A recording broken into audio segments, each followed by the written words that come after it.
From the red corner, it is Christopher Stancil. Chris Stancil, 5'11", 23 years of age, out of Salvation Mixed Martial Arts, out of Irmo, South Carolina, with a record of 2-3. He's 31. He's ranked 31st as an amateur welterweight in South Carolina. But here's the problem, CD.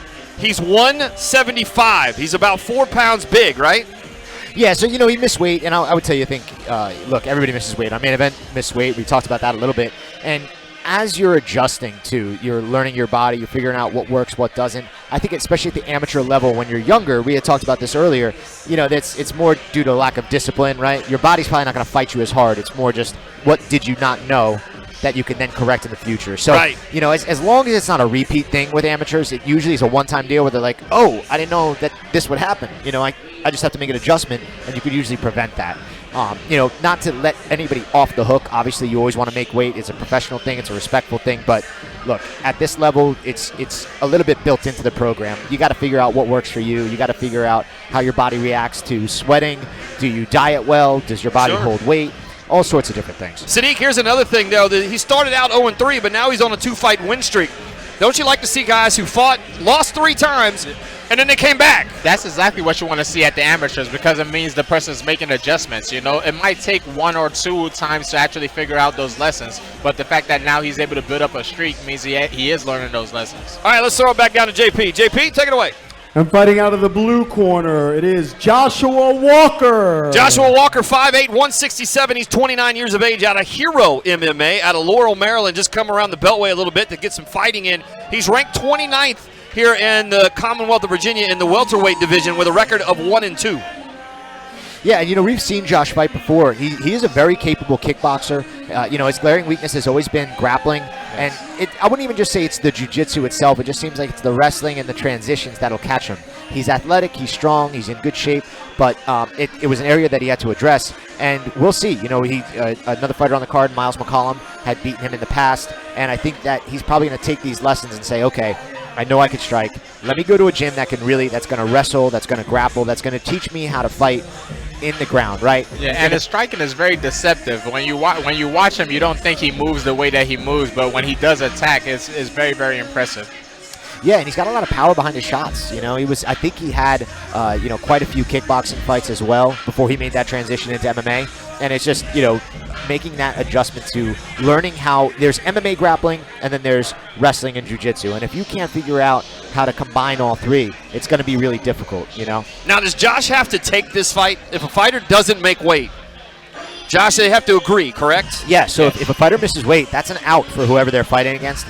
It's nobody wants to quit, though. Well, keep in mind, he just went through. But we talked about Sadiq was like, listen, 4 pounds is a lot of lbs. Yeah, it depends. Right now at the amateur level, a lot of guys are looking for experience, so it's not enough for them to actually pull out. Right. But the more you start getting into the pros where there's a lot at the stake, you might want to think about it a little bit. Money. Yeah, that's what's at stake, my living. I don't want to mess that up. And Josh is built like a tank, too. He has like a 8-16 pack going on there, man. Just like me. All right, let's throw it down to JP. JP, take it away. All right, we've got 3 rounds of MMA action in the welterweight division. A referee, Mike Dolman. Fighting out of the red corner from Irmo, South Carolina. Fighting for Salvation Mixed Martial Arts. 5 feet 11 inches tall, weighed in at 175. Chris Stancil. Chris Stancil, 5'11", 23 years of age, out of Salvation Mixed Martial Arts. And fighting out of the blue corner from Laurel, Maryland, fighting for Hero MMA Academy. Standing 5 feet 8 inches tall, weighed in at 167.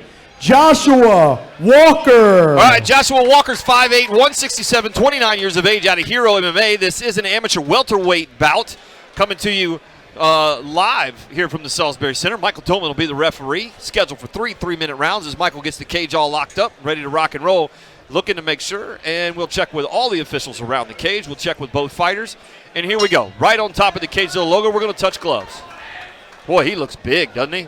Yeah, I told you that's the thing when it comes with these big weight misses. You're going to see a drastic change where one guy will look like, okay, they might belong in a whole different weight class. And the fact that he's going straight wrestling heavy, that weight is going to matter. Those 4 pounds are going to matter a lot. And keep in mind, Josh came in at 167.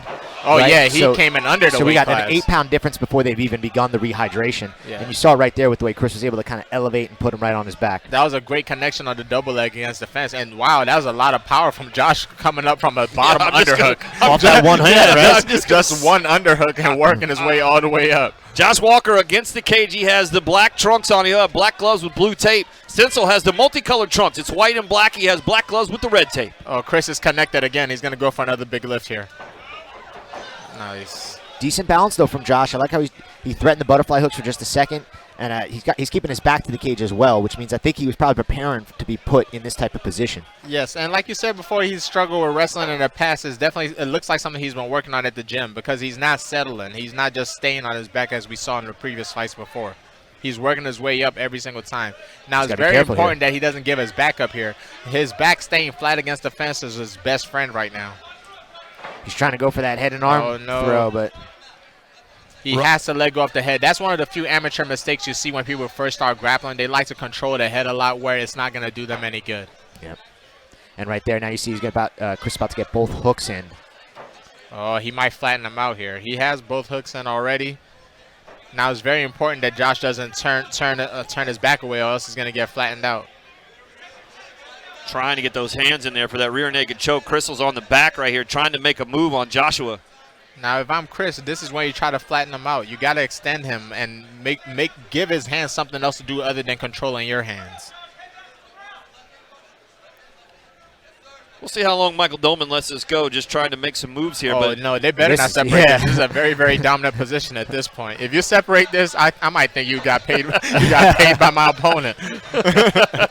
Yeah, with both hooks in there, Chris, and all that pressure on the lower back and flatten him out, this is a dangerous, dangerous position in for Joshua Walker. Oh, now he finally has him flattened out, and he has wrist control too. You know, it's going to be very, very hard to get out of this position. And this is another scenario where we're seeing the damage might not matter as much as the fact that the other guy just won't be able to get out. You know, and at the amateur level, the referee might be forced to make a decision because he sees you're stuck and you can't move. And Chris is being smart here. He's just repeatedly throwing that hand, and you can that's see what it's you having should an do. effect. Yeah, that's what you got to do. If my opponent is stuck, I got to show the ref that 10 seconds left. The ref might let it go on. Josh is trying to defend himself here for the last 10 seconds. Both hands now. That just saved him right there. That saved him, definitely.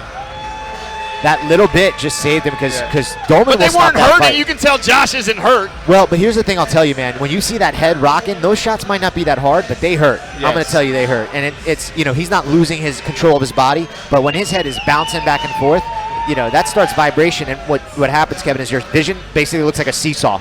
Yeah. All right, and then at that point, you got issues. That's a fact. Yeah. Now, it looks so the seesaw vision is not supposed to happen all the time? is that what you're telling me? All right. I'll book the doctor's appointment. As soon as Joshua got in his corner, his coach was already showing him how to get out of the back. I saw that. It was showing him, hey, you got to shake him off. When he gets that high, you have to be able to shake him off. But to be honest, I don't think Chris Stancil was ever high on that position. He looked like he was in full control the entire time.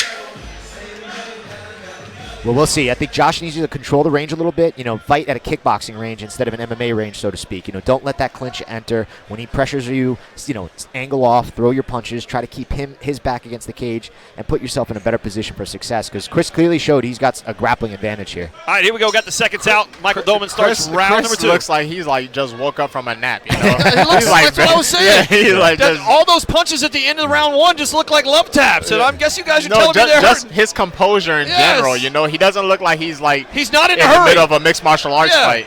Well, he just got stung there a couple times. Yeah, with a very really hard knee, too. Yeah, but good shot, man. Good instincts there. If you'd have told me, I'd have thought Chris was fighting for hot box. The way Chris is finishing these takedowns, I'm starting to think maybe he has some type of wrestling background, because he's very comfortable, and every single takedown he's gotten has looked professional, to be honest. Yeah, his ability to drive his hips forward and pull the other person in has been so smooth, And his control too. Now he's we're a in grappler. round 2. We're not seeing Josh as in making this kind of moves he was making in the beginning of the fight. He's not working his way up. To be honest, that underhook he used to get up in the first round, that's one of those moves you're probably only going to be able to do it 1 or 2 times in a fight, Yeah, That's absolutely. one of those things where I'm just going to use 100% power. Well, my adrenaline in round number 1, like you talked about, the dump comes between 1 and 2. Yeah. Well, and just that having that wear and tear of, like, when somebody's on your back and you're trying to lift up and you're trying to drag and trying to unpeel, it takes so much muscle. And, that in and of itself is going to, get lactic acid buildup. Then you're going to get tired. And the next thing you know, your grip's not there. And at that point, you've used so much energy to get out of a position where maybe if you were shrimping your hips and controlling the head, you would have had a little bit better success. And Charles, this seems to be the same thing you was talking about before, about his struggle with not necessarily jiu-jitsu, but wrestling. Yeah. Oh, but here we see he's able to work himself back up and right back to that double leg, both hands connected behind him again. He's going to go for another lift. Boom, right down to the ground. Yeah. Great job by Chris. That's one of those things when you're in training or you're in a fight and you're going for a takedown and you feel both of your fingers connect with each other. It's like, thank you, God. You know, it's like you know the takedown is only one more move away. So that's the part that Josh needs to worry about. You can't let him connect his hands every time. Yeah, and I think a lot of guys in MMA, and I would even tell you, even into like the highest levels, they will punch their way into the clinch. Yes. And they'll have a guy hurt, and they'll put so much effort into driving forward and hurting him, and then they grab, and it's almost like they want to go for the takedown, but then they're like, oh, wait, no, let me push off and keep throwing. When I always thought the advantage was keep them there, keep them uncomfortable, but then take that half step and don't let them grab you. Make That's them reach 100%. for you. Stancil on top in full control of this round number 2 after being in full control of round number 1. Stancil has the black gloves. He has the white and black trunks with those red tape on them. And Josh is in a tricky situation, because right now he hasn't been able to give Stancil anything to really worry about when it comes to takedown defense or jiu-jitsu offense off his back. Yeah, that's a great point. I mean, with 10 seconds left, he'll get out of the round, but ultimately now you have only one way to win. You got to finish him. You got to finish. And it's not like it can't happen because we did see Josh catch him with a couple good hooks and a nice knee in the beginning of round 2. Yeah. I mean, look, if you're in Josh's corner, what are you going to tell him? He looks very demoralized right now. I would definitely tell him he needs to work on his body language. No matter how bad the fight is going, you always have a shot, especially if you're as good a striker as he is. If I'm him, it's time to start looking for knees up the middle and front kicks up the middle. Maybe we could catch him when he shoots in for that takedown. Yeah, and I would tell you, I think you're spot on. I think it's also, don't even rush it. Don't force it. Just start control the range differently. Don't let him grab you. As soon as he grabs you, treat that like he's grabbing your neck or grabbing your ankle. Don't let him isolate. But if you're Chris's corner, what are you going there? Yeah, if I'm in Chris's corner, I'm not changing a single thing. To be honest, we're going to look like we want to strike, put him against the fence, connect our hands, and take him back to the mat again. I just liked Chris's demeanor between rounds. It's like he just woke up. He's just chilling, It's like, I don't even know I'm in a mixed martial arts fight right now. All right, here we go. Third and final round of bout number 6 here. This is the welterweight division. Touch and glove. No, we'll kind of touch glove. To be honest, he kind of reminds me of John Jones a little bit, Joshua Walker has the blue trunks on with that black tape black gloves with blue tape. Throwing a can couple tell rights and lefts. Here we Chris is go. a bit uncomfortable when it comes to strike and defense. But as soon as they get in this wrestling exchange, it's his house. Yeah. I'll be curious to learn about what his background is, like how far he went with wrestling. But when it comes to wrestling, he definitely knows what he's doing. He looks like John Jones when he's wrestling, to be honest. Yeah, it's interesting. I thought his offensive striking is very good, though. Yes. Right? But it's that defense. He doesn't react well when he's getting punched. Right back into it again. Chris Stancil on top. He has those black and white trunks on. Joshua Walker on his back, in trouble again. This is not where he wants to be if he thinks he's going to finish this fight. Yeah, straight to half guard for Chris. And if I'm him, I'm spending the rest of the fight right here. I might not even try to move to side control or mount because that's when you give the guy a little bit of space to work some scrambles. I'm going to finish the fight right here in half guard. Yeah, keep him there. You got 2 minutes left to work, and just lay down that ground and pound. If you're Josh, though, what are you doing? You're pushing on the hips. You're trying to get that knee in. So right now, his left leg is not that far away from being able to get a butterfly hook, It just seems like he doesn't really know it, He's still holding on to the head. At this point, you got to start framing on the head. Holding on to the head might stop you from getting punched, but you're going to stay on the ground. That means you're kind of accepting, like, okay, I'm not going to take damage, but I'm also not going to improve my position. Both fighters right on the far side of the cage away from us as we're here in our brand new perch. Just new digs up here there, CD and Sadiq. And as you see, the butterfly hook is there for him to work, He's been able to get underhooks a couple of times, but now that is so deep into the fight, with the underhook, you have to be able to get on your side. You're not just going to be able to underhook the guy and stand straight up anymore. How does Josh get out of this? Can he pull Chris to him and try to not make him do any motion so that Michael stands him up? It's only 1 minute left. I don't think the referee's going to stand him up with a minute left. You know?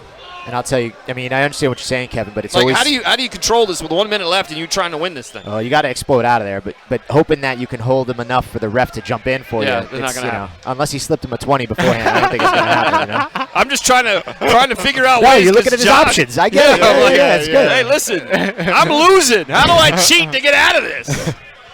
Well, I think if he's got to go for broke, right? With 30 seconds left, hands on the hips, explode up, push away, create any sort of space you can to start to get up to your feet. Like you said, this is kind of the time where you kind of have to not be technical. It's time to go a little bit crazy. Yeah, no, absolutely. But it looks like Chris's ability to just keep control here is how we're going to finish the fight. Chris really looks like John Jones. I'm just noticing it now. He looks like a young John Jones. Oh, rights and lefts from Chris Stancil with 10 seconds There we left. go. Where was that There at? we go. Hey, with 10 seconds left, you know That's you're how you okay. finish. Yeah, that's how you finish it. Where was that at? And now he's back to looking like he just woke up. Oh, there we go. Nice. Oh, Nice. Hey, okay. I told you. I guarantee you his wrestling is pretty legit, you know? Yeah. It looked great. It looked great. He didn't look like a regular wrestler. Wow. And now we're seeing some animation Yeah. coming out of Chris. Like before, I think he just woke up after the fight was over. There's something to be said, though, about guys who are so relaxed. I like it, yeah. They're It's so stoic. loose. Composed. Yeah, it's stoic. Great job by both fighters tonight. Now, don't forget, we still have some pro fights coming up this evening. The main event is a huge pro fight. Charles will be down cage side for that. And then before that, we have another pro fight that everyone's looking forward to. Yeah. That's Sadiq's guy. Yes, sir. A busy day here at the Salisbury Center, the new and improved Salisbury Center. Yeah, no kidding. Also, right after the event tonight, the after party will be inside the lobby. So if you're at home, come on down. You don't think you got time to come down for the fight? Come on down here because the after party will be legit. We'll have a bikini contest like we normally do, and then we'll finish up the evening with just hanging out here in the bar area, our brand new bar area. This place is twice as big, everybody. I look out here and it's just monstrous. All right, looks like JP has the cards. Got it from the officials, my boy Adam. Now we'll throw it down to JP and get the actual results. JP, take it away. Big round of applause for both fighters. 3 rounds in the welterweight division. We have a unanimous decision. Our winner, Chris Stancil. Chris Stancil comes away with a big win tonight for Salvation Mixed Martial Arts out of Irmo, South Carolina. We'll move him to 3-3. Probably move him up in the rankings for the welterweight division in South Carolina. Comes all the way up to the Commonwealth and does a great job.